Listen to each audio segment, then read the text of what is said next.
할렐루야. 10월 25일 토요일 새벽 예배에 오신 성도님들을 주님의 이름으로 환영합니다. 이 시간 하나님 주시는 은혜와 평강이 충만한 시간이 되시기를 주님의 이름으로 축복합니다. 함께 찬송가 178장 주 예수 믿는 자여 찬송하심으로써 오늘 새벽 예배를 시작하도록 하겠습니다.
거룩하신 하나님 아버지, 오늘도 우리에게 새로운 하루를 허락하여 주심에 감사를 드립니다.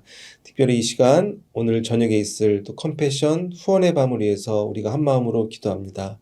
우리가 이 땅을 살아가면서 우리 자신과 우리 가족만 돌보며 살아가는 삶이 아니라 우리 주변의 어려운 이웃들, 특별히 어려운 환경 속에서 자라난 우리의 아이들, 또 외국에 있는 그 어려운 아이들에게 하나님의 사랑을 전하는데 귀하게 쓰임받을 수 있는 우리 될 수 있도록 아버지 하나님께서 우리 마음을 열어주시고 또 컴패스 사역 가운데 은혜를 내려 주시옵소서. 오늘 밤에 모임에 참여한 모든 우리 또 성도님들과 준비한 손길들, 또 살아계신 하나님의 은혜를 깊이 경험하고 우리가 주님 원하시는 삶의 모습으로, 이웃을 사랑하는 모습으로 더욱더 나아갈 수 있는 또 시간 될 수 있도록 아버지 하나님께서 함께하여 주시옵소서. 이 시간 사도행전 말씀을 다시 엽니다. 이 말씀을 통해서 우리에게 주시는 하나님의 음성을 듣게 하여 주시고 그 성령의 음성에 순종하며 믿음으로 나아갈 수 있는 우리 모두가 되게 하여 주시옵소서. 이 모든 것에 감사드리며 살아계신 주 예수 그리스도의 이름으로 기도하옵나이다. 아멘. 오늘 우리에게 주시는 하나님의 말씀은 신약성경 사도행전 18장 24절에서 19절 7절까지의 말씀입니다. 19장 7절. 알렉산드리아에서 난 아볼로라 하는 유대인이 에베소에 이르니 이 사람은 언변이 좋고 성경에 능통한 자라. 그가 일찍이 주의 도를 배워 열심으로 예수에 관한 것을 자세히 말하며 가르치나 요한의 세례만 알 따름이라. 그가 회당에서 담대히 말하기 시작하거늘 브리스길라와 아굴라가 듣고 데려다가 하나님의 도를 더 정확하게 풀어 이르더라. 아볼로가 아가야로 건너가고자 하므로 형제들이 그를 격려하며 제자들에게 편지를 써 영접하라 하였더니 그가 가매 은혜로 말미암아 믿은 자들에게 많은 유익을 주니 이는 성령으로서 예수는 그리스도라고 증언하여 공중 앞에서 힘있게 유대인의 말을 이기미러라. 아볼로가 고린도에 있을 때에 바울이 윗지방으로 다녀 에베소에 와서 어떤 제자들을 만나 이르되 너희가 믿을 때 성령을 받았느냐 이르되 아니라 우리는 성령이 계심도 듣지 못하였노라. 바울이 이르되 그러면 너희가 무슨 세례를 받았느냐 대답하되 요한의 세례니라. 바울이 이르되 요한이 회개의 세례를 베풀며 백성에게 말하되 내 뒤에 오시는 이를 믿으라 하였으니 이는 곧 예수라 하거늘 그들이 듣고 주 예수의 이름으로 세례를 받으니 바울이 그들에게 안수하매 성령이 그들에게 임하심으로 방언도 받고 예언도 하니 모두 12사람쯤 되니라. 아멘. 우리는 계속해서 사도행전 말씀을 보고 있습니다. 사도행전에서는 이제 예수님이 승천하시고 남겨진 예수님의 제자들이 그 예수님의 명령대로 예루살렘에 머물렀다가 간절히 기도하며 또 예수님이 약속한 성령을 기다렸다가 성령을 경험하게 됩니다. 성령을 체험한 이후에 예수님의 제자들은 완전히 다른 사람으로 변해서 정말 진실로 복음을 전하는 증인의 삶을 살아가게 됩니다. 그래서 변화된 제자들과 수많은 사람들이 복음을 전하고 예수님이 했던 기적과 표적들을 나타내며 그렇게 복음을 전하는 모습들이 사도행전 가운데 쭉 펼쳐지고 있습니다. 사도행전은 총 28장으로 되어 있습니다. 그런데 가운데 13장을 기준으로 크게 두 부분으로 나누어서 생각해 볼 수 있습니다. 그런데 13장 이전의 내용들은 그 베드로와 예수님의 제자들이 행했던 사역들이 주로 담겨져 있고 13장 이후로는 이제 사도 바울의 사역들이 이제 계속해서 이어지는 모습들을 우리가 발견할 수 있습니다. 그래서 사도행전 후반부 내용은 이제 처음으로 초대 교회가 세워지고 사도 바울을 중심으로 이방 여러 나라의 선교가 시작되는 모습들이 쭉 진행되는 것을 우리가 사도행전 후반부 내용을 통해서 발견할 수 있는 것입니다. 그런데 이 사도 바울의 선교의 특징을 우리는 볼 수가 있습니다. 사도 바울은 한 곳에 머무르지 않고 여러 도시를 다니며 복음을 전했던 모습을 우리가 볼 수가 있습니다. 그리고 인간적으로 생각했을 때는 그냥 한 곳에 머물러서 한 도시에 머물러서 계속해서 사역을 하게 되면 교회도 안정되어지고 더 많은 이들이 교회로 와서 교회가 커질 수 있을 텐데 이제 이러한 생각을 쉽게 할 수가 있습니다. 그런데 그러지 않고 왜 바울은 여기저기 여러 도시를 다니며 복음을 전하는 좀 더 어려운 방법을 선택했을까요? 바울은 다마색 도상에서 주님의 음성을 듣고 그 나중에 성령이 충만하여 거듭난 인생으로 변화되게 됩니다. 바울이 그 주님을 만나기 이전의 삶은 어떠하였습니까? 우리가 너무나 잘 알고 있지만 예수님을 핍박하고 그리스도인들을 감옥에 가두는 그러한 역할을 하였던 사람입니다. 바리새인 중에도 열심히 있었던 사람이 바울이었습니다. 자신이 가지고 있었던 거룩한 삶의 목표가 있었습니다. 그것이 바로 그를 움직였던 것입니다. 내가 이렇게 살아가야 그리스도인들을 감옥에 가두는 삶을 살아가는 것이 진정으로 거룩한 삶이고 나의 행복을 이루는 삶이다라고 그가 믿었기 때문입니다.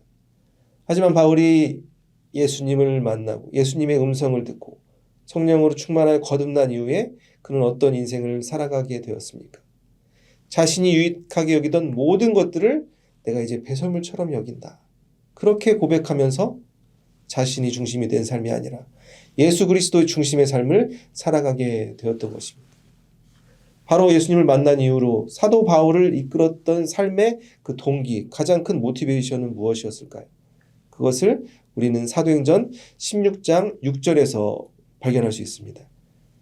성령이 아시아에서 말씀을 전하지 못하게 하시거늘 그들이 부르기아와 갈라디아 땅으로 다녀가. 아멘.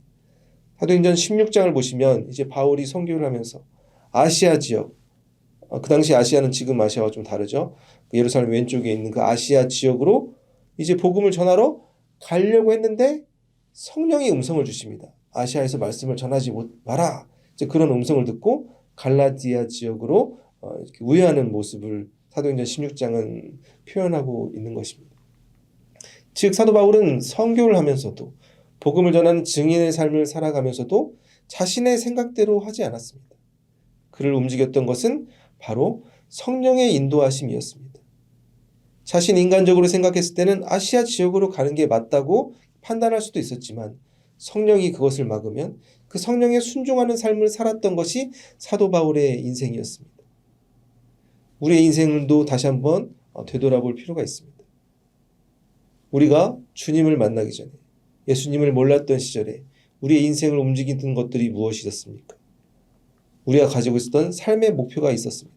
학생 때는 공부를 잘하기 위해서, 성인이 되어서는 또 돈을 많이 벌기 위해서, 혹은 내가 그리는 어떠한 그림을 그리며 성공을 위한 전략을 가지고 매일매일 내가 나중에 맞이할 아름다운 미래를 그리며 하루하루를 참고 고생했던 삶이 우리의 삶이라고 할 수 있습니다. 바로 내가 혹은 세상의 어떤 그림이 인생의 주인이 되어서 나를 이끌던 삶을 우리가 살았다고 고백할 수 있는 것입니다. 하지만 주님을 만나는 우리의 삶은 어떻게 변화되었습니까? 나의 참 소망은 예수 그리스도입니다. 나의 진정한 삶의 평안과 나의 삶의 목적이 예수 그리스도인 것을 우리가 고백하며 날마다 주님을 향해서 나아갈 수 있는 삶으로 변화된 것을 우리는 삶을 돌아보며 지난 삶과 지금의 삶을 돌아보며 깨달을 수 있게 되는 것입니다. 그전에는 우리의 눈에 보이기에 우리 생각에 유익이 되는 쪽으로 향했던 발걸음이 이제는 그쪽으로 향하는 것이 아니라 우리 안에 계시는 성령의 음성을 기다리며 성령의 인도하심을 기대하며 나아가는 인생으로 변화되게 된 것입니다. 매일 우리의 삶 가운데는 수많은 선택들이 있습니다. 어떠한 선택을 하는 것이 올바른 선택인지 우리에게 혼란스러운 그런 생각들이 드는 순간들이 있습니다. GPS가 없으면 우리가 길을 잊어버릴 수 있죠.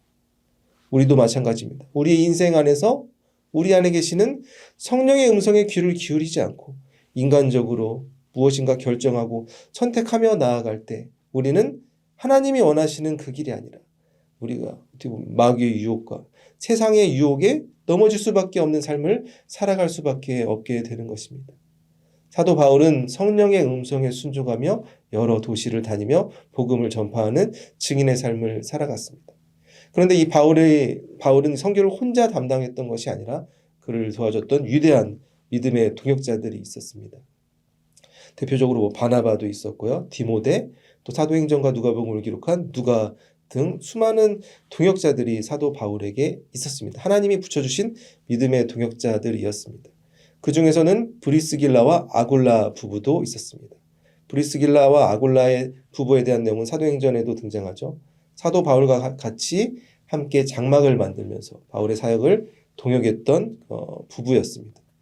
그런데 오늘 본문을 보시면 이 브리스길라와 아굴라 부부가 에베소 지역을 가서 특별한 인물을 만나는 장면이 기록되어 있습니다. 사도행전 18장 24절 말씀입니다.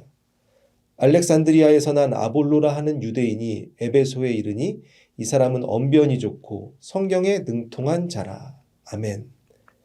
브리스길라와 아굴라가 에베소 지역을 가서 아볼로라는 사람을 만나게 됩니다. 이 아볼로는 우리가 후에 있게 될 바울 서신에 자주 등장하는 인물이죠. 어떻게 보면 굉장히 신약성경에서 중요한 인물이라고도 볼 수 있습니다. 고린도 교회에 사도 바울이 편지를 했던 고린도 전후서를 보면 고린도 교회가 4개의 파로 나뉘어져 있어서 어려움을 경험한 적이 있었습니다.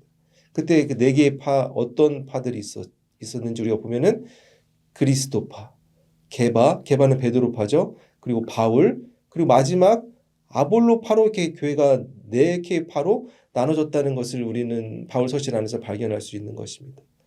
그와 만큼 이 교회 안에서 커다란 영향력을 주었던 인물이 바로 아볼로였습니다. 베드로와 바울, 어쩌면 예수님과 같이 큰 영향력을 주었던 인물이 아볼로였지만 이 아볼로가 처음에 어떠한 모습이었는지를 오늘 사도행전 18장 후반부에서 우리는 발견할 수 있게 되는 것입니다. 이 아볼로에 대한 소문을 듣고 브리스길라와 아굴라가 에베소에 찾아와서 그 회당에 들어가게 됩니다. 어떠한 소문이 있었습니까? 아볼로가 말씀을 잘 전한다, 이제 그런 소문을 듣게 된 것입니다. 그리하여 그 회당에 찾아가서 아볼로가 이제 말씀 막 설교하는 것들을 브리스길라 아굴라 부부가 듣게 되는 거죠. 그런데 이 아볼로가 어떠한 인물이었는지 누가는 이렇게 오늘 본문에서 기록하고 있습니다. 또 3가지 정보가 나오죠. 아볼로에 대한. 그는 알렉산드리아 출신이고 언변이 좋고 성경에 능통한 자였다라고 성경은 기록하고 있습니다. 알렉산드리아는 그때 로마 제국에서 두 번째로 큰 도시였습니다. 그래 우리 한국을 예로 들면 뭐 서울 다음에 부산이 큰 도시니까 큰 대도시 출신이었다라고 우리가 볼 수 있습니다. 그리고 언변이 좋다라는 것은 뭐 말을 잘한다라고도 해석할 수 있지만 그 당시에 이제 높은 수준의 교육을 받은 사람들을 언변이 좋다라고 표현했기 때문에 이제 학력이 좋다라고도 표현할 수 있죠. 그리고 성경에 능통한 자가 아볼로였다라고 기록하고 있습니다. 그 당시에는 이제 신약 성경이 없으니까 구약 성경에 능통한 아주 어떻게 보면 어떤 면에서 많은 부분 사도 바울과 이제 비슷한 부분이 있다는 것을 우리가 그 정보들을 통해서 발견할 수 있습니다. 이력서를 보면 화려한 이력서를 가지고 있죠. 이 아볼로가 열심히 그 회당에서 이제 말씀을 설교를 막 전하고 있었던 것입니다. 많은 사람들에게 소문이 나고 사람들이 찾아왔는데 그래 그 소문을 듣고 브리스길라와 아골라가 찾아왔는데 아볼로의 설교를 들으면서 무엇인가 잘못된 것을 그들은 발견했던 것입니다. 그래야 설교를 마친 후에 이제 그 부분은 아볼로를 이제 부르게 되죠. 이렇게 따로 불러서 어떻게 하게 됩니까? 오늘 본문 사도행전 18장 26절 말씀입니다. 그가 회당에서 담대히 말하기 시작하거늘 브리스길라와 아굴라가 듣고 데려다가 하나님의 도를 더 정확하게 풀어 이르더라. 아멘. 아볼로가 실컷 말씀을 담대하게 막 전했는데 브리스길라 부부가 이렇게 불러가지고 이거는 잘못된 것다 하면서 하나님의 도를 오늘 본문 보시면은 정확하게 풀어서 다시 가르쳐 주었다라고 기록하고 있습니다. 그 말씀을 듣는 수많은 이들은 몰랐지만 브리스길라와 아굴라는 이 말씀이 뭔가 이상하고 잘못되었다는 것을 그들은 알아차렸던 것입니다. 그래야 아볼로를 불러서 하나님의 도를 정확하게 가르쳐 주게 됩니다. 오늘 말씀을 보면서 우리는 뭐 여러 가지를 생각할 수 있지만 중요한 것은 이 성경을 아는 것, 성경을 배우는 것도 중요하지만 어떤 부분에서 성경 공부가 위험할 수도 있다는 것을 또한 생각할 수 있습니다. 수많은 이들이 교회 안에서 건강하게 신앙생활하다가 이 교회 밖에서 하는 성경 공부로 인해서 이단에 빠지게 되고 가정이 파괴되고 그러한 모습들을 우리는 뭐 미디어에서 때로는 우리 이웃들을 보면서 발견할 수 있지 않습니까? 성경 공부로 인해서 막 사람들을 유혹하는 것입니다. 이 아볼로의 그 처음 모습을 보면 아볼로도 지식도 많고 말도 잘했기 때문에 많은 사람들이 그의 말에 현혹될 수 있었을 것입니다. 그래서 그가 근데 아볼로에게 어떠한 문제가 있었는지 오늘 본문 사도행전 18장 25절은 정확하게 우리에게 말씀하고 있습니다. 그가 일찍이 주의 도를 배워 열심으로 예수에 관한 것을 자세히 말하며 가르치나 요한의 세례만 알따름이라. 아멘. 아볼로가 어렸을 적부터 주의 도를 배워 예수님이 어떤 분인지 알고 하나님이 어떤 분인지를 알고 그걸 열심히 배우고 또 자세히 예수님이 어떤 분인지에 대해서 막 가르쳤지만 그가 가지고 있는 한계가 있었습니다. 그 한계는 바로 그가 요한의 세례만 알았다라고 누가는 아볼로에 대해서 이야기하고 있는 것입니다. 요한의 세례가 무엇입니까? 요한은 물로 이렇게 세례를 주었죠. 주님 오실 길을 미리 예비하면서 천국이 가까웠으니 회개하라 그러면서 물로 세례를 주었습니다. 요한의 물 세례는 회개, 죄사함을 의미합니다. 그래 아볼로는 이 회개하고 죄사함 받으면 요한의 세례로 자신이 완전해진 줄 알았던 것입니다. 그렇기 때문에 그의 말씀 안에 하나님이 선포하는 말씀이 잘못되었다고 오늘 누가는 지적하고 있는 것입니다.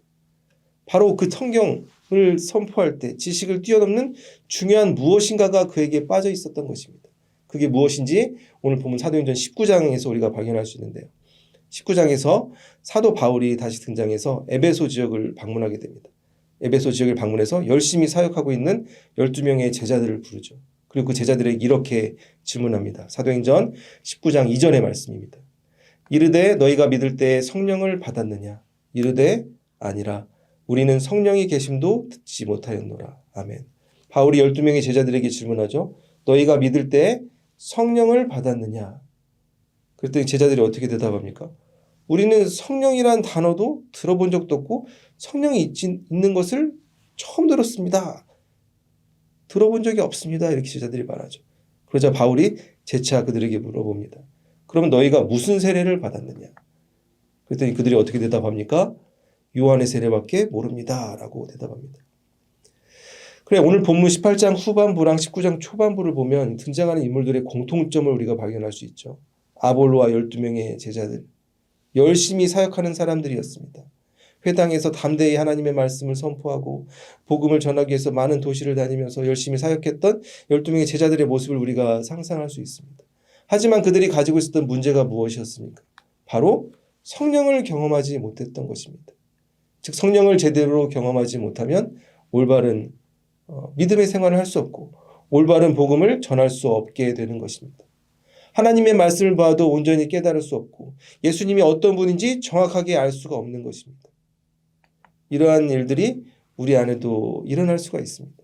교회 안에서 보면 어떤 분들은 내가 성경을 얼마 많이 읽고 많이 외우고 있고 내가 오랫동안 신앙생활에서 성경을 완전히 깨고 있다 이렇게 주장하시는 분들도 볼 수가 있습니다.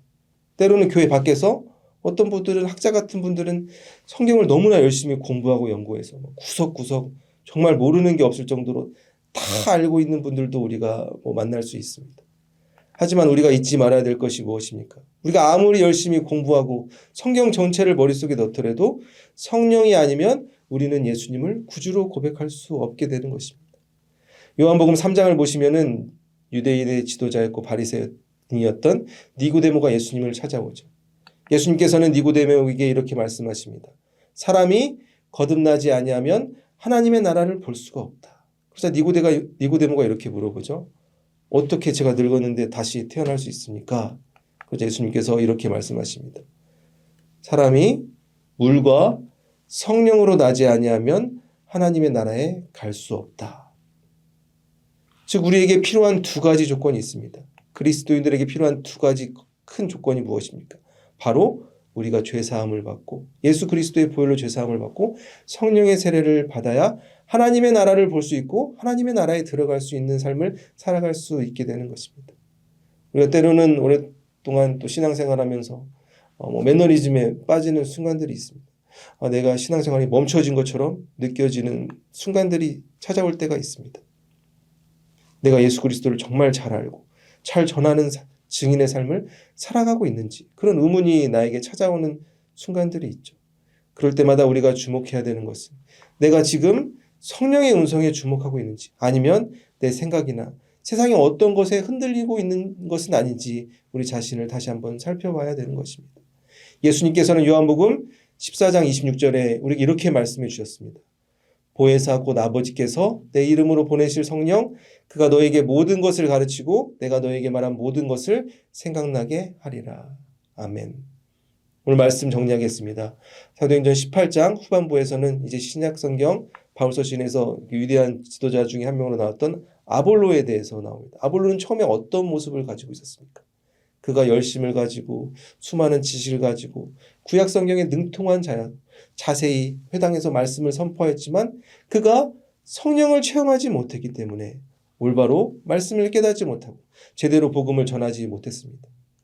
바울이 찾아갔던 에베소의 제자들도 마찬가지였습니다. 그들은 성령이 무엇인지 몰랐습니다. 성령이 아니면 주님이 어떤 분인지 알 수 없고 성령이 아니면 내 생각을 온전히 버릴 수 없다는 것을 우리가 잊지 말아야 될 것입니다.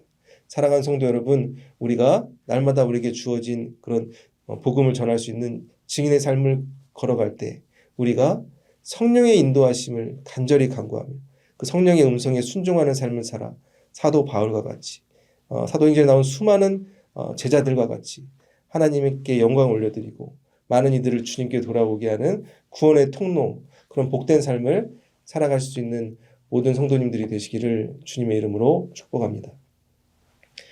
거룩하신 하나님 아버지, 우리가 성령이 아니면 한 걸음도 뛸 수 없는 삶인 것을 사도행전 말씀을 통해서 다시 한번 깨닫게 하여 주시니 감사를 드립니다. 우리가 주님을 몰랐을 때 우리의 생각대로 내 눈에 보이기에 좋은 곳으로 향했던 그런 인생을 다시 한번 되돌아봅니다. 그러한 유혹들이 우리 마음 가운데 자라나는 순간들이 있습니다. 우리가 다시 한번 세상을 바라보며 세상의 목소리에 귀를 기울이며 마귀의 유혹에 넘어지는 삶이 아니라 우리 안에 계시는 성령의 음성에 주목하고 성령의 음성에 순종하는 삶을 살아가게 하여 주시옵소서. 성령의 빛을 비추어 주셔서 우리가 하나님의 말씀을 읽을 때 온전히 하나님 말씀을 깨닫게 하여 주시고 예수 그리스도가 어떤 분인지 정확하게 깨달으며 그것을 전할 수 있는 증인의 삶, 사도의 삶을 살아갈 수 있는 우리 모두가 되게 하여 주시옵소서. 날마다 우리를 유혹하는 수많은 손길들과 음성들이 있습니다. 그 안에서 유혹에 넘어지지 않게 하여 주시고 주님이 걸어가신 그 십자가 길을 날마다 믿음으로 걸어가서 우리의 삶을 통해 하나님의 뜻이 이루어지는 귀한 제자의 삶을 살아갈 수 있는 우리 모두가 되게 하여 주시옵소서. 이 모든 것에 감사드리며 살아계신 주 예수 그리스도의 이름으로 기도하옵나이다. 아멘. 계속해서 중보 기도 제목을 위해서 개인의 기도 제목을 위해서 기도하시겠습니다.